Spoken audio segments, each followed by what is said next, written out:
Hello దోస్తులు, ఎలా ఉన్నారు? బాగున్నారా? ఎలా జరుగుతుంది మీ ప్రిపరేషన్? మన పేజ్లో మెయిన్గా ఇంపార్టెంట్ కరెంట్ అఫైర్స్ అప్డేట్స్ అన్నీ ఉంటాయి. కొత్తగా చూసేవాళ్ళు ఛానల్ని సబ్స్క్రైబ్ చేసుకోండి. జనవరి మంత్కి సంబంధించిన కరెంట్ అఫైర్స్ అన్నీ మనం చూసాము. ఇప్పుడు ఫిబ్రవరి నెలకు సంబంధించిన కరెంట్ అఫైర్స్ చూద్దాము. కొంచెం గ్యాప్ వచ్చింది. నేను ఫిబ్రవరి 3 నుంచి ఫిబ్రవరి 9 వరకు ఒక వారానికి సంబంధించిన కరెంట్ అఫైర్స్ అన్నీ ఈ వీడియోలో కవర్ చేస్తాను. కాబట్టి మొత్తం వీడియో మొత్తం చూడండి, మిస్ అవ్వకండి. ఇంపార్టెంట్ కరెంట్ అఫైర్స్ అప్డేట్స్ అనేవి ఉన్నాయి. అన్ని కాంపిటేటివ్ ఎగ్జామ్కి ఈ కరెంట్ అఫైర్స్ అనేది చాలా యూస్ఫుల్గా ఉంటుంది. కాబట్టి డైలీ 1 గంట లేదా 2 గంటలు మీకు ఎంత సమయం ఉంటే అంత సమయము కరెంట్ అఫైర్స్ కోసం కేటాయించండి. ఓకేనా? ఫిబ్రవరి నెలలో మెయిన్గా మనం ఫిబ్రవరి 1, 2కు సంబంధించి కరెంట్ అఫైర్స్ చూసాం. మరియు యూనియన్ బడ్జెట్ కూడా మనకు ఫిబ్రవరి 2కు సంబంధించి ఉంది. దాన్ని నేను పార్ట్ వైజ్గా చెప్తున్నాను. 1 పార్ట్ అనేది రిలీజ్ చేశాను. తర్వాత రేపు ఎల్లుండి మిగిలిన పార్ట్స్ అనేవి రిలీజ్ చేస్తాను. ఈరోజు ఫిబ్రవరి 3కు సంబంధించిన ఇంపార్టెంట్ కరెంట్ అఫైర్స్ బిట్స్ ఏమున్నాయి చూద్దాము. టీఎస్ కులగణన వివరాలు. టీఎస్ అనేది మన తెలంగాణ ప్రభుత్వం అనేది కుల సర్వే కోసం గతేడాది ఫిబ్రవరి 4న నిర్ణయం తీసుకొని 16న శాసనసభ తీర్మానం చేసింది. ఈ సర్వేలో 1,03,899 మంది గణకులు పాల్గొన్నారు. టీఎస్ కులగణన అనేది చేసింది. అది సంవత్సరంలోపే కులగణనకు సంబంధించిన వివరాలు అనేది వెల్లడించింది. దాన్ని లాస్ట్ ఇయర్ ఫిబ్రవరి 4న నిర్ణయం తీసుకొని 16వ తేదీన శాసనసభ తీర్మానం చేసింది. ఈ సర్వేలో మొత్తం 1,03,889 మంది గణకులు అనేవాళ్ళు పాల్గొన్నారు. 50 రోజుల వ్యవధిలో నివేదిక అనేది వచ్చింది. 50 రోజుల వ్యవధిలోనే నివేదిక అనేది వచ్చింది. సర్వేలో 96.9% మంది 3.54 కోట్ల మంది పాల్గొన్నారు. ఈ సర్వేలో మొత్తం 96.9% మంది 3.54 కోట్ల మంది పాల్గొన్నారు. 3.1% మంది అంటే దాదాపు 16 లక్షల మంది సర్వేకు దూరంగా ఉన్నారు. ఎంత శాతం మంది సర్వేకు దూరంగా ఉన్నారంటే 16 లక్షల మంది 3.1% మంది సర్వేకు దూరంగా ఉన్నారు. సర్వే కోసం 150 కుటుంబాలని ఒక బ్లాక్గా విభజించారు. ఒక 150 కుటుంబాలను తీసుకొని వాళ్ళని ఒక బ్లాక్గా విభజించారు. మొత్తం 94,261 బ్లాకులకు 94,863 ఎన్యూమరేటర్లను నియమించారు. 94,863 ఎన్యూమరేటర్లు ఎన్ని బ్లాకులకు? 94,261 బ్లాకులకు 150 కుటుంబాలను కలిపి ఒక బ్లాక్గా విభజించారు. అట్లా 94,261 బ్లాకులకు 94,863 ఎన్యూమరేటర్లను నియమించారు. వీరికి 9,628 మంది పర్యవేక్షకులుగా ఉన్నారు. ఈ 94,261 బ్లాక్లకు 9,628 మంది పర్యవేక్షకులుగా ఉన్నారు. ఇందులో వీళ్ళ సర్వే ప్రకారం మొత్తం స్త్రీలు 49.45% ఉన్నారు.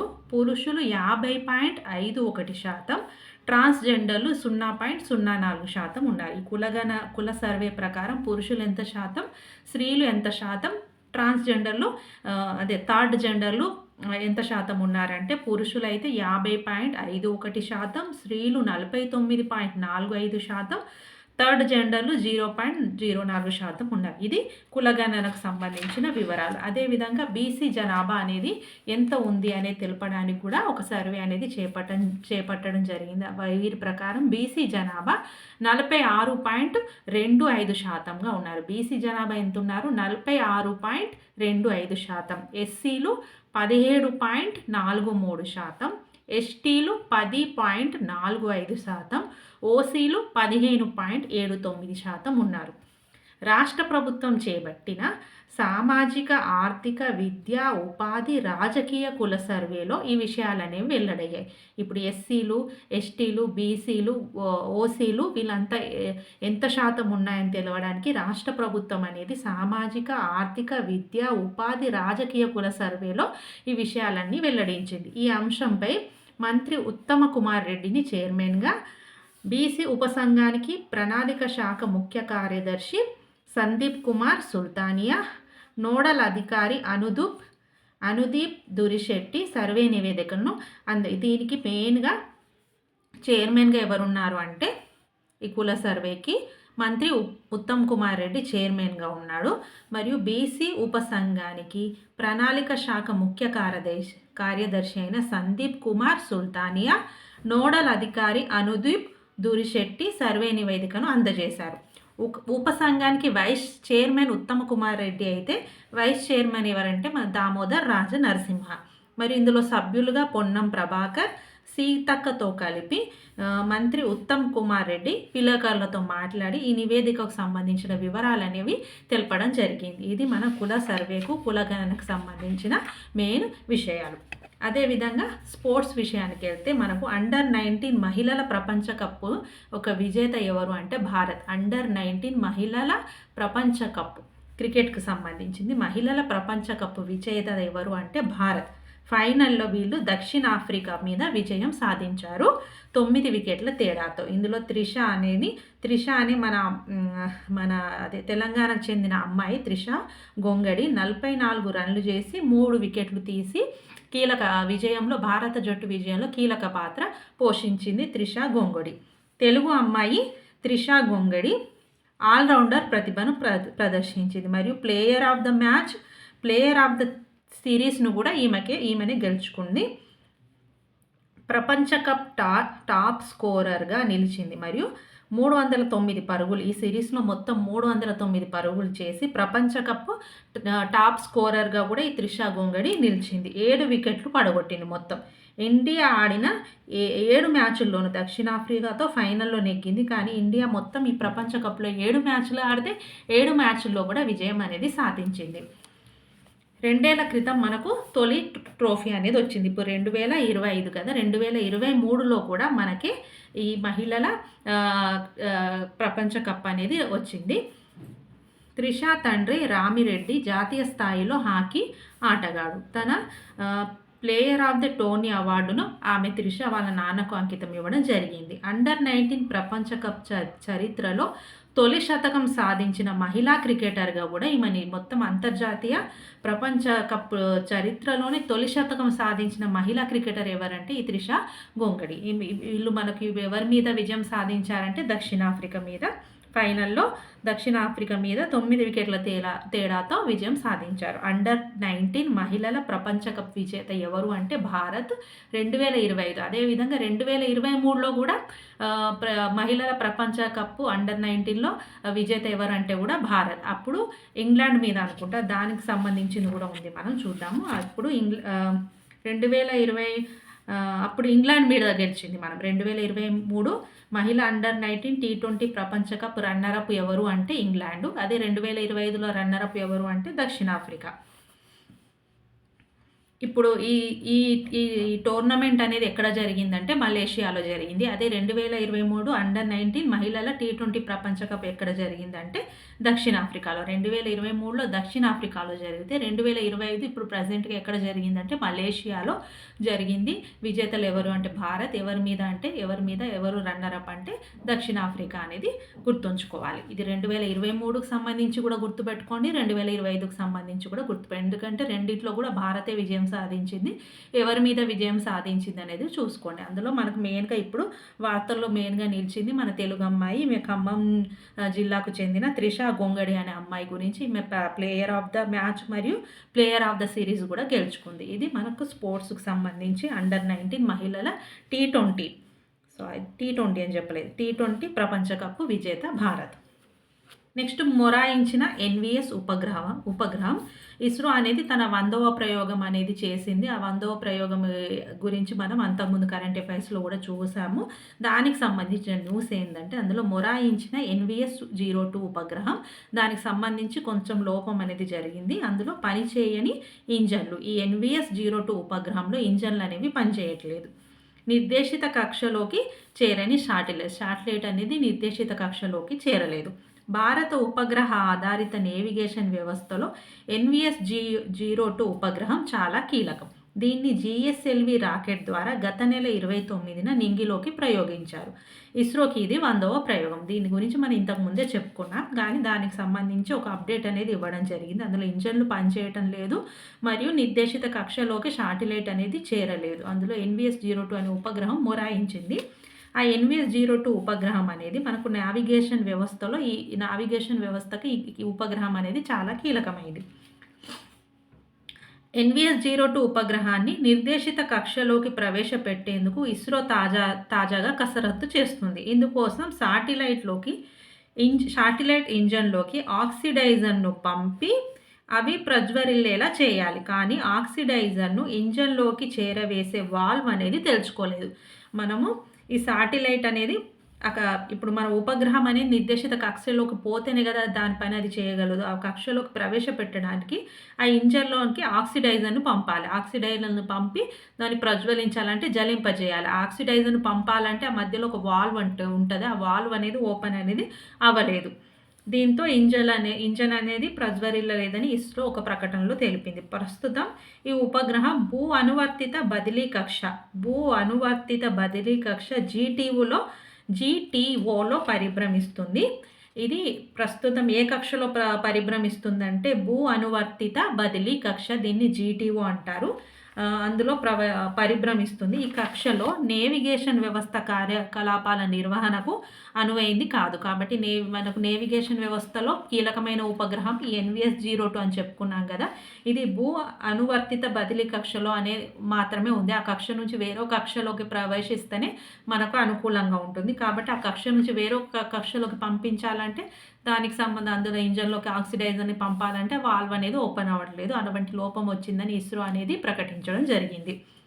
ప్రత్యామ్నాయ మార్గాలను ఇస్రో పరిశీలిస్తున్నట్టు తెలుస్తుంది. ఇంతవరకు దీనికి సంబంధించి ఇచ్చారు. ఫ్యూచర్లో తర్వాత కూడా దీనికి సంబంధించి ఏదైనా అప్డేట్ ఉంటే అది కూడా చూద్దాం.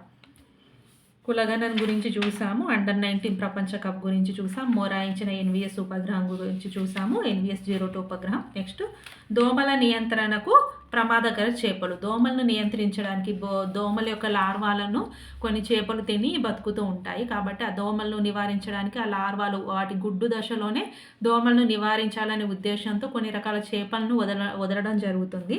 కానీ అందులో మనం ప్రమాదకరమైన చేపలను ఉపయోగిస్తున్నారని ఇవ్వడం జరిగింది. దీనిపై కేంద్ర ప్రభుత్వానికి జాతీయ హరిత ట్రిబ్యునల్ నోటీసు జారీ చేసింది. అవేంటంటే గాంబూసియా అఫిసిస్ దోమ చేప అంటారు దీన్ని, పొసిలియా రెటిక్యులాటా గప్పి అంటారు. పొసిలియా రెటిక్యులాటా, గాంబూసియా అఫిసిస్.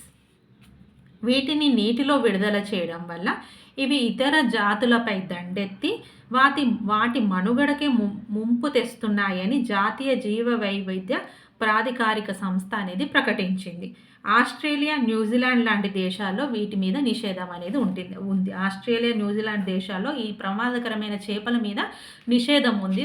అదేవిధంగా మన ఇండియాలో కూడా అది పాటించాలనే ఉద్దేశంతో ఈ మన జాతీయ హరిత ట్రిబ్యునల్ అనేది కేంద్ర ప్రభుత్వానికి నోటీస్ అనేది జారీ చేయడం జరిగింది. చూడాలి మన ప్రభుత్వం అనేది ఎలాంటి చర్యలు తీసుకుంటుందో ముందు చూద్దాం. ఇది మనకు ఈ చేపలు దోమ చేప, గప్పి అనేది మనకు సైన్స్ అండ్ టెక్నాలజీలో సైన్స్లో బిట్స్, సైన్స్ అండ్ టెక్నాలజీ కాదు, సైన్స్లో మనకు బిట్స్ ఉంటుంది. సైన్స్లో ఈ టాపిక్ ఉంటుంది మనకు ఈ చేపల గురించి, దోమ చేపలు, వాటి గుడ్లు, వాటి లార్వా, వీటన్నిటి గురించి మనకు సైన్స్లో కవర్ అవుతుంది. కాబట్టి దీన్ని మనం అక్కడ కోరిలేట్ చేసుకుంటూ చదువుకోవాలన్నమాట. నెక్స్ట్ తులసి సమ్మాన్ పురస్కారం. ఫిబ్రవరి 4, ఫిబ్రవరి 3కు సంబంధించిన కరెంట్ అఫైర్స్ చూసాం. ఫిబ్రవరి 4 అనేది వరల్డ్ క్యాన్సర్ డే. దీని యొక్క థీమ్ ఏంటంటే united by unique. World cancer day February 4ను వరల్డ్ క్యాన్సర్ డేగా జరుపుకుంటారు. దీని థీమ్ ఏంటిదంటే యునైటెడ్ బై యూనిక్. అదేవిధంగా మనకు దివ్యాంగులందరికీ రాత సహాయకులు 40% వైకల్యం నిబంధన తొలగించిన సుప్రీంకోర్టు. ఇంతకుముందు దివ్యాంగులకు ఒక 40% వైకల్యం ఉంటేనే అంటే ఎగ్జామ్లో వాళ్ళకి హెల్ప్ఫుల్గా ఒకరిని నియమించేవారు. 40% కంపల్సరీ వైకల్యం ఉండాలి. ఇప్పుడు ఆ 40% వైకల్యం నిబంధన సుప్రీంకోర్టు అనేది తొలగించింది. నెక్స్ట్ తులసి సమ్మాన్ పురస్కారం. దీన్ని రాఘవరాజ్ భట్కు ఇవ్వడం జరిగింది. తులసి సమ్మాన్ పురస్కారం అనేది ఎవరికి ఇచ్చారంటే రాఘవరాజ్ భట్. ఇతడు ప్రముఖ కథక్ నాట్యాచార్యుడు రాఘవరాజ్ భట్టుకు తులసి సమ్మాన్ పురస్కారం అనేది ఇవ్వడం జరిగింది. మధ్యప్రదేశ్ ప్రభుత్వం ఆ రాష్ట్ర సాంస్కృతిక శాఖ గణతంత్ర దినోత్సవం సందర్భంగా వివిధ రంగాల్లో విశిష్ట సేవలు అందించిన వారికి ఏటా పురస్కారాలు అందజేస్తుంది. ఆర్ట్స్ అకాడమీ ద్వారా జానపద కళల పరిరక్షణకు కృషికి గాను ఈ ఏడాది తెలుగు రాష్ట్రాల నుంచి ఈయన ఎంపికయ్యారు. మధ్యప్రదేశ్ గవర్నర్ అయిన మంగూభాయ్ సి పటేల్ చేతుల మీదుగా ఈ అవార్డు అనేది మధ్యప్రదేశ్ ప్రభుత్వము మన తెలుగు రాష్ట్రానికి చెందిన రాఘవరాజు భట్టుకు తులసి సమ్మాన్ అవార్డు అనేది, ఈ తులసి సమ్మాన్ అవార్డు అనేది ఎవరిచ్చారంటే మధ్యప్రదేశ్ ప్రభుత్వం వాళ్ళు ఆ రాష్ట్ర సాంస్కృతిక శాఖ గణతంత్ర దినోత్సవం సందర్భంగా వివిధ రంగాల్లో విశిష్ట సేవలు అందించిన వారికి ప్రతి ఏడాది పురస్కారం ఇస్తారు. ఈసారి మాత్రం రాఘవరాజు భట్టుకి తులసి సమ్మాన్ అవార్డు అనేది లభించడం జరిగింది. ఆ మధ్యప్రదేశ్ గవర్నర్ ఎవరు అంటే మంగూభాయ్ సి పటేల్ చేతుల మీదుగా ఈ అవార్డు అనేది ఆయనకి ఇవ్వడం జరిగింది. ఇది తులసి సమ్మాన్ అవార్డు రాఘవరాజ్ భట్కి ఇవ్వడం జరిగింది. నెక్స్ట్ భారత సంతతి గాయనికి గ్రామీ పురస్కారం. గ్రామీ పురస్కారం అనేది భారత సంతతి గాయనికి దక్కింది. ఆమె ఎవరు అంటే సంగీత ప్రపంచంలో ఎంతో ప్రతిష్టాత్మకంగా భావించే 67వ గ్రామీ అవార్డు వేడుక లాస్ ఏంజల్స్లో జరిగింది. 67వ గ్రామీ అవార్డుల వేడుక ఎక్కడ జరిగిందంటే లాస్ ఏంజల్స్లో జరిగింది. అందులో భారత సంతతికి చెందిన అమెరికన్ గాయని చంద్రికా టాండాన్కు అవార్డు అనేది ఇవ్వడం జరిగింది. చంద్రికా టాండాన్ ఆమె రూపొందించిన Triveni album, best new age, ambient or chant album, ఇందులో త్రివేణి ఆల్బమ్కు ఈ గ్రామీ అవార్డు అనేది లభించడం జరిగింది. ఆ పేరేంటి? చంద్రికా టాండాన్. ఈమె భారత సంతతికి చెందిన అమెరికా గాయని. ఎవరు? చంద్రికా టాండన్. ఈమె రూపొందించిన త్రివేణి ఆల్బమ్కు ఈ అవార్డు అనేది దక్కింది. గ్రామీ అవార్డు, 67వ గ్రామీ అవార్డు లాస్ ఏంజల్స్లో జరుగుతుంది. భారత సంతతికి చెందిన అమెరికన్ గాయనికి ఈ అవార్డు అనేది వచ్చింది. త్రివేణి ఆల్బమ్కి ఆమె పేరు చంద్రికా టాండన్. అంతర్జాతీయ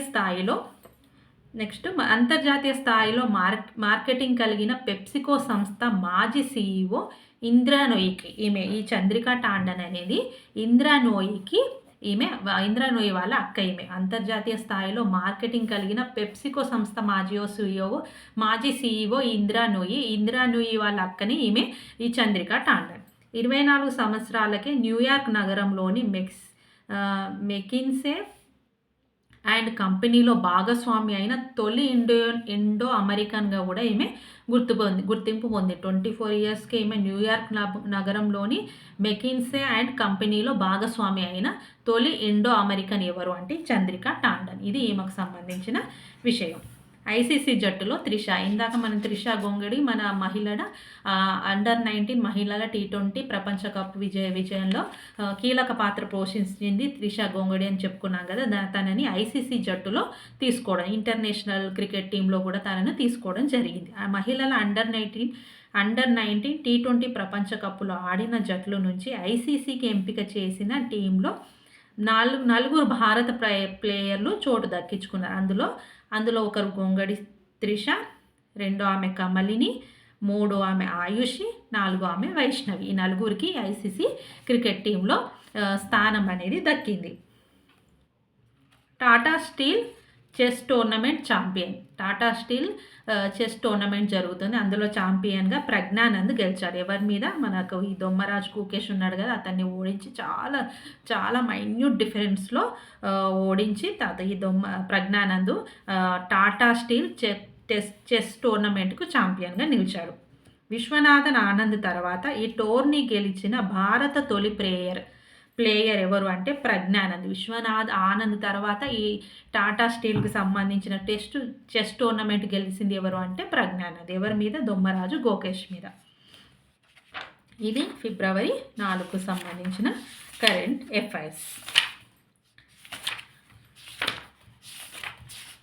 ఫిబ్రవరి 5లో మనకు ఎస్సీ రిజర్వేషన్లో ఎవరెవరు ఎంతమంది ఉన్నారని ఇవ్వడం జరిగింది. ఎస్సీ రిజర్వేషన్లు గురించి కూడా చూద్దామా? ఓకే. ఫిబ్రవరి 5, ఫిబ్రవరి 4ను తెలంగాణ సోషల్ జస్టిస్ డేగా జరుపుకోవాలని సీఎం అన్నారు. ఫిబ్రవరి 4న మనకు తెలంగాణ సోషల్ జస్టిస్ డేగా జస్టిస్ డేగా జరుపుకోవాలని మన తెలంగాణ సీఎం అనేది పిలుపునివ్వడం జరిగింది. శాసనసభలో ఎస్సీ కులాల వర్గీకరణపై జస్టిస్ షమీం అఖ్తర్ ఏకసభ్య కమిషన్ అనేది నివేదిక ఇచ్చారు. ఈ ఎస్సీ కులాల వర్గీకరణ మీద నియమించిన కమిషన్ ఏంటి అంటే జస్టిస్ షమీం అఖ్తర్ ఏకసభ్య కమిషన్ అది నివేదికను ఇచ్చింది. రాష్ట్రంలోని మొత్తం 59 ఎస్సీ కులాలను 3 గ్రూపులుగా వర్గీకరించడం, ఉద్యోగాల భర్తీ విధానం, రోస్టర్ పాయింట్ల విభజన ప్రతిపాదనలను ఈ అన్ని ప్రతిపాదనలను మన సర్కారు తెలంగాణ సర్కారు ఆమోదించింది. మరియు క్రీమీ లేయర్ సిఫార్సును మాత్రం ఇది తిరస్కరించింది శాసనసభ. దానికి సంబంధించి చూద్దాం. ఎస్సీ వర్గీకరణకు సంబంధించి గ్రూపులుగా ఎస్సీ వర్గీకరణకు సంబంధించి ఈ జస్టిస్ షమీం అఖ్తర్ అనే ఏకసభ్య కమిషన్ అనే నివేదిక ఇవ్వడం జరిగింది. కాబట్టి ఆ రోజును తెలంగాణ సోషల్ జస్టిస్ డేగా జరుపుకోవాలని ఫిబ్రవరి 4ను తెలంగాణ సోషల్ జస్టిస్ డేగా జరుపుకోవాలని మన సీఎం అనేది పిలుపునివ్వడం జరిగింది. ఎందుకు ఏంటి స్పెషాలిటీ అంటే ఎస్సీ వర్గీకరణ జరిగింది. ఎస్సీ వర్గీకరణకు సంబంధించిన రిపోర్ట్ను శాసనసభ అనేది ఆమోదించిన సందర్భంగా ఫిబ్రవరి 4ను తెలంగాణ సోషల్ జస్టిస్ డేగా జరుపుకోవాలి. గ్రూపుల వారీగా ఎస్సీ రిజర్వేషన్లు గ్రూపుల వారీగా మొత్తం ఎస్సీ గ్రూప్ 1, గ్రూప్ 2, గ్రూప్ 3 3 గ్రూపులుగా విభజించడం జరిగింది. అందులో గ్రూప్ 1లో సామాజికంగా, ఆర్థికంగా, విద్యాపరంగా అత్యంత వెనుకబడిన కులాలు గ్రూప్ 1లో ఉంటాయి. గ్రూప్ 2లో మధ్యస్థంగా లబ్ధి పొందిన కులాలు ఉంటాయి. గ్రూప్ 3లో మెరుగైన ప్రయోజనాలు పొందిన కులాలు. ఇట్లా 3 కులాలుగా 3 గ్రూపులుగా ఈ ఎస్సీ వాళ్ళను విభజించడం జరిగింది. అదేవిధంగా గ్రూప్ 1లో 15 కులాలు ఉన్నాయి. గ్రూప్ 2లో 18, గ్రూప్ 3లో 26, మొత్తం 59 కులాలను 3 గ్రూపులుగా వర్గీకరించారని చెప్పుకున్నాం కదా. ఇది మొత్తం 2011లో ఎస్సీ జనాభా ఎంత ఉందంటే 3.288% ఉంది గ్రూప్ 1లో. గ్రూప్ 2లో 62.748%, గ్రూప్ 3లో 33.963%. మొత్తం వీళ్ళు 100%. మొత్తం వాళ్ళని 3 గ్రూపులుగా విభజించారు. అదేవిధంగా వీళ్ళ రిజర్వేషన్ గ్రూప్ 1కి 1% రిజర్వేషన్ ఇస్తున్నారు. గ్రూప్ 2లో వాళ్ళకి 9%, గ్రూప్ 3లో వారికి 5%, మొత్తం 15% అనేది వీళ్ళకు రిజర్వేషన్ ఇవ్వాలని ఈ కమిషన్ అనేది ఒక ఏకసభ్య కమిషన్ ఉంది కదా, జస్టిస్ షమీం అఖ్తర్ నేతృత్వంలో ఆ కమిషన్ అనేది నివేదిక ఇవ్వడం జరిగింది. అదేవిధంగా మొత్తం బీసీలు 56.33% మంది ఉన్నారని వీళ్ళు నివేదిక ఇచ్చారు.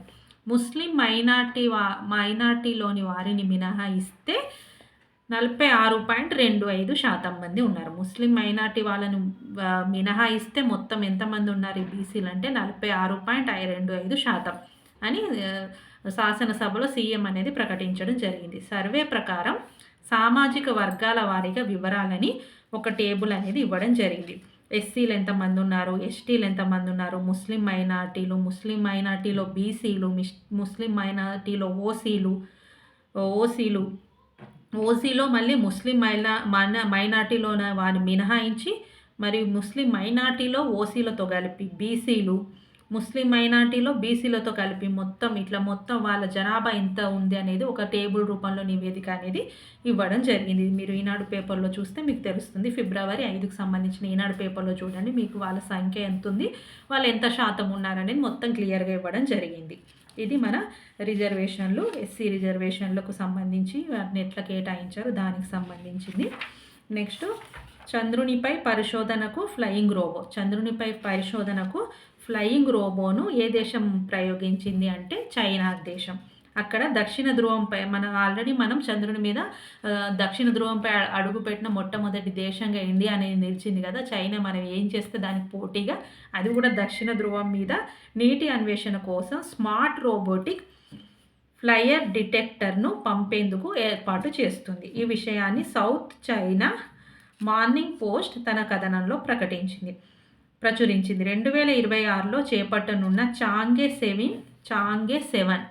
మిషన్లో ఈ ఫ్లయింగ్ రోబో డిటెక్టర్ భాగం కానుంది. దీంతో పాటు ఒక ఆర్బిటాల్ ల్యాండర్, రోవర్ ఉంటాయి. ఈ యాత్రలో జాబిల్లిపై ఐస్ రూపంలో ఉన్న నీటిని స్పష్టంగా ఎందుకు వీళ్ళు ప్రయోగం చేస్తున్నారంటే దక్షిణ ధ్రువం మీద నీరు అనేది మనం గుర్తించాం కదా, అదేవిధంగా వీళ్ళు కూడా సేమ్ ఈ యాత్రలో జాబిల్లి మీద ఐస్ రూపంలో ఉన్న నీటిని స్పష్టంగా గుర్తించాలనే లక్ష్యంతో వీళ్ళు ఏం చేస్తున్నారంటే ఒక ఫ్లయింగ్ రోబోని, ఈ చైనా వాళ్ళు ఫ్లయింగ్ రోబోని చాంగే 7 మిషన్ అంటారు, ఒక ఫ్లయింగ్ రోబోని చంద్రుని ఒక దక్షిణ ధ్రువం మీదకి పంపేందుకు ఏర్పాట్లు చేస్తున్నారు. ఇది మన ఫిబ్రవరి 5కి సంబంధించిన కరెంట్ అఫైర్స్. మిగిలినవి ఇంకో వీడియోలో చూద్దాం. ఓకేనా? ఫస్ట్ టైం చూస్తున్న వాళ్ళు ప్లీజ్ సబ్స్క్రైబ్ చేసుకోండి, లైక్ చేయండి, షేర్ చేయండి. మిగిలిన వాళ్ళు కూడా ఈ వీడియో రీచ్ అవుతుంది. ఎందుకంటే కరెంట్ అఫైర్స్ అనేవి ప్రతి కాంపిటేటివ్ ఎగ్జామ్కి చాలా ఇంపార్టెంట్ కాబట్టి నెంబర్ ఆఫ్ టైమ్స్ చదువుకుంటూ రివిజన్ చేస్తూ ఉంటే మనకు ఎక్కువ గుర్తుంటుంది. ఓకేనా? Thank you for watching.